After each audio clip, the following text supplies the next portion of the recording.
অভিযোগের ভিত্তিতে চুরি যাওয়া বিপুল পরিমাণ স্বর্ণালংকার উদ্ধারে চাপড়া থানার পুলিশের বড় সাফল্য। কথায় আছে অতিথি নারায়ণ, কিন্তু এক্ষেত্রে দেখা গেল অতিথি নারায়ণ নয়, রীতিমতো সোনা চোর।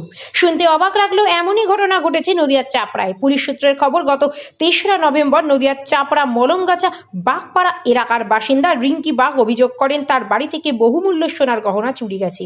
এই মর্মে চাপড়া থানায় তিনি একটি অভিযোগও দায়ের করেন।